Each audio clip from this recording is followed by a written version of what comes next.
Aqui é interessante, a gente tem muito poucas certezas neste mundo, sobre os seres humanos e sobre o mundo. Pouquíssimas.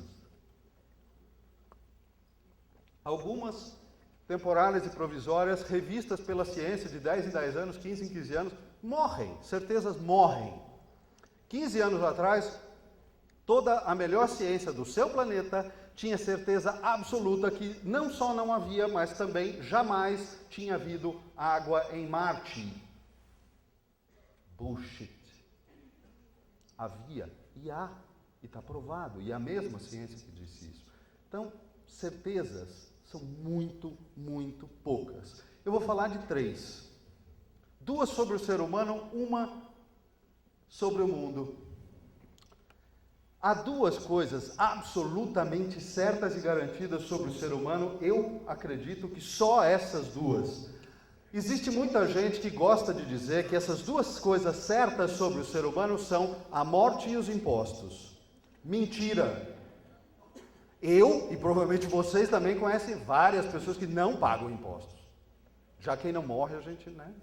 Mas um monte de gente que não paga imposto. As 2 certezas fundamentais que a gente tem sobre o ser humano é: ele vai morrer, ele vai errar.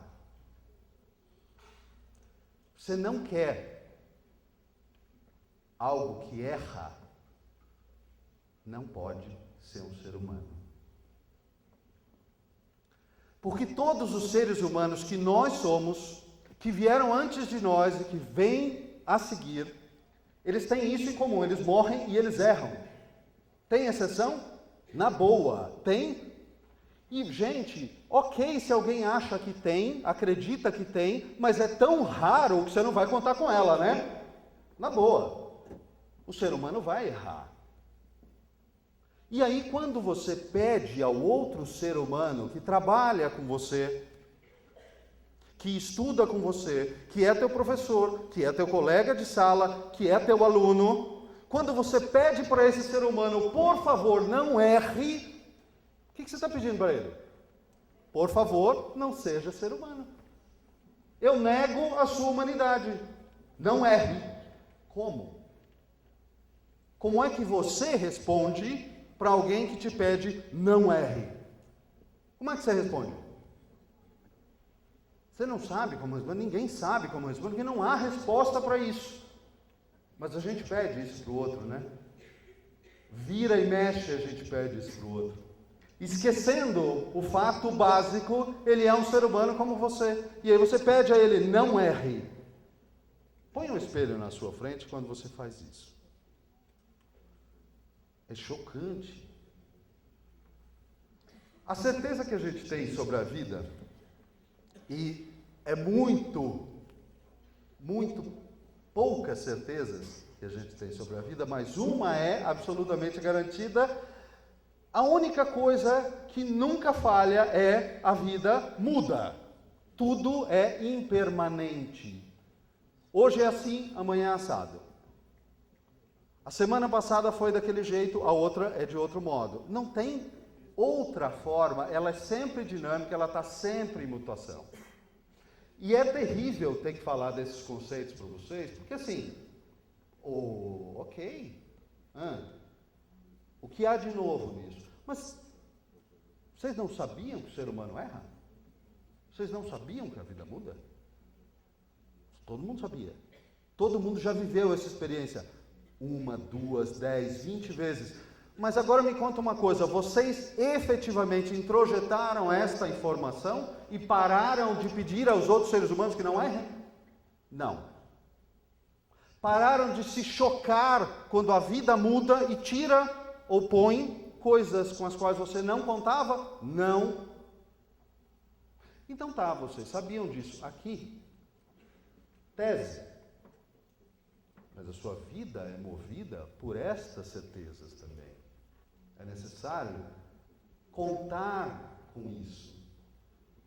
Eu estou falando dessas questões tão fundamentais e básicas, porque a hora que a gente passar para a próxima parte, onde nós vamos começar a tratar de relacionamento interpessoal e de autoconhecimento, sem lembrar essas partes, deixá-las muito vivas para vocês, agora, nesse momento, fica difícil. Porque todo mundo sabe, mas esquece. Vamos? Vocês lembram que lá no início eu falei, poxa vida, vocês mesmos decidem fazer uma academia, fazer um curso de inglês, pagam um negócio, não vão. Ok, todo mundo já fez isso. É você? Que engraçado, por que você faz isso? Por que você se sabota? Você paga, e pior, né? Às vezes você paga com o seu dinheiro. Vai lá, acorda, trabalha, toda aquela dificuldade para ganhar, aí vai lá, paga e não usa. Acontece. Não parece a mesma pessoa, né? Não parece a mesma pessoa aquela que gasta sem aproveitar. Não parece ser a mesma pessoa do que aquela que sofreu trabalhando para ganhar. Não parece que há uma divisão aí? Não dá uma sensação de que tem algo errado e uma parte de você sabe muito bem o que quer e está fazendo, e um outro pedaço de você parece que não? Nós estamos falando exatamente dessa divisão que eu coloquei aqui, que é a divisão entre o ser e o ego. Existem muitas maneiras de se dar nome a isso. Mas o essencial é entender o seguinte: sabe aquela pessoa que vocês são quando vocês estão na situação mais feliz possível? Quando vocês estão com filho, com um namorado, com namorada, quando vocês estão em família, sabe aquela pessoa que é o melhor de você? Isto é o seu ser. É aquele que faz, que realiza, que sabe onde quer ir. Sabe o que é o seu ego? É aquela sua parte que gosta de jogar ping-pong. Sabe como é que funciona? O cara começa a te dizer uma coisa, você rebate. Pau! Mas bate assim, sem dó. Ele nem chegou na metade da frase, você já disse para ele, não é isso não, não é isso não. Hã? Eu não terminei a frase, não, mas não é isso, você está errado. Você não ouviu. Você não ouviu e você já respondeu. Você fez isso? Eu fiz isso. Você fez isso, todo mundo fez isso. N vezes. E é por isso que eu estou ressaltando esta diferença para vocês, entre as duas pessoas que vocês são, não é? Partes do que vocês são. O melhor, o mais focado, o mais objetivo, o mais realizador, e aquela outra parte, sua, minha, de todo mundo, que é uma parte que não colabora, que gosta da zona de conforto. Aquela parte que se trabalhasse para você, você demitia. Não é? Mas ela trabalha para você. Então a pergunta é, por que você não demite? É sobre isto. É sobre isto. É sobre demitir uma parte de você que você não está interessado, que tem um desempenho terrível, que trabalha para você, mas contra você. E aí, é claro, existe infinito volume de assunto que pode ser falado sobre isso. Eu trouxe 3 chaves sobre isso, 3 assuntos chaves sobre isso. E depois um quadrinho com um pouco mais de texto para a gente comparar e entender como é que a coisa funciona. Essas 3 chaves são exatamente esta comparação entre o ser, que é o melhor de vocês, e o ego, que, gente, a parte as definições de que, o ego na psicanálise é isto, você sabe que é egoísta? É a mesma coisa. É a parte de você que pensa só em você. É a parte de você que não está interessada em mais ninguém, que não colabora e, inclusive, não está interessada em você, ao que parece, né? Porque ele te sabota o tempo todo. É a parte de você que senta na zona de conforto e não vai à academia, ao curso de inglês, aquelas coisas todas. Exatamente essa mesma parte. Aqui, a primeira chave que eu queria tratar com vocês é a ilusão de controle.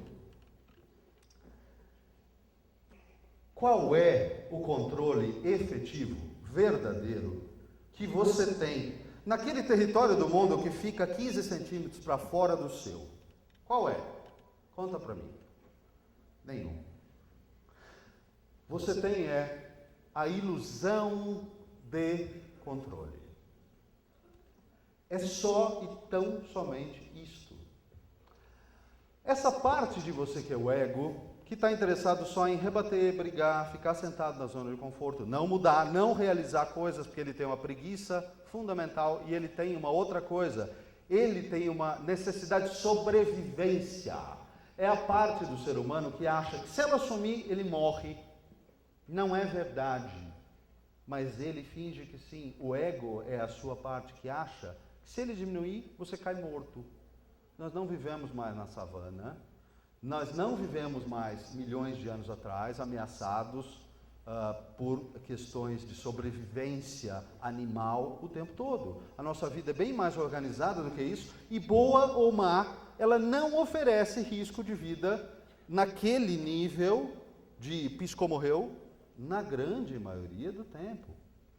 Apesar da violência da nossa sociedade, apesar de problemas de segurança que nós temos, não acontece o tempo todo o tigre na porta da sua caverna. Isto é velho, isto está em você desde que nós fomos criados. E permaneceu. É só isso. Esta noção de controle faz com que você queira ter a ilusão de que pode determinar o que o outro faz. Pela sua segurança, pela sua vontade de ficar na sua zona de conforto. E o engraçado é o seguinte, você tem muito interesse em determinar o que faz. Aquele cara que atravessou a rua 2 dias atrás que você nunca mais viu? Não. Você está interessado em controlar quem está perto de você, quem você ama, quem você se relaciona, quem trabalha com você, quem está diretamente relacionado com você. Qual é o resultado disso? Problema. O tempo inteiro, problema. Problema para você, que tentou controlar. Problema para o outro, que teve de se defender, se debater, brigar. Porque, de fato, conta para mim, se um ser humano, seja ele qual for, definir que não fará uma determinada coisa, o que você pode fazer? Matá-lo? É o último nível que a gente pode imaginar nisso. Tá bom, ok. E se ainda assim ele resolver que ele não fará, você faz o quê? Bom, mate, mas ele não faz. Ninguém faz o que não quer. Não é possível pegar alguém e fazê-lo executar o que ele não quer. Tem de existir um nível, um grau de concordância, porque senão não é possível. Então, quando a gente, o ego da gente, convence a si mesmo, eu vou fazer o fulano fazer aquilo, mesmo ele não querendo, o que acontece nessa interação? O que acontece nessa interação lembra muito um teatro. É um teatro que imita a vida primitiva. Na vida primitiva, o homem caçava um bicho, ia atrás dele de lança em punho, pedras, paus, juntava tudo isso, juntava o animal num canto, acuava ele bem acuado, até que ele não tivesse para onde sair e, bom, aí matava. Esse era o objetivo. Como o nosso objetivo em nenhuma das nossas relações nunca é a caça e matar ninguém, neste sentido, porque você precisa do outro para realizar, você precisa do outro para fazer. Qual é o resultado desse teatro, então, que é acuar o outro? Você vai insistindo com ele. Você vai conduzindo ele para o canto. Você não vai deixando saída para ele até o último instante, ele não tem por onde sair, você garantir um resultado, ele vai mentir para você.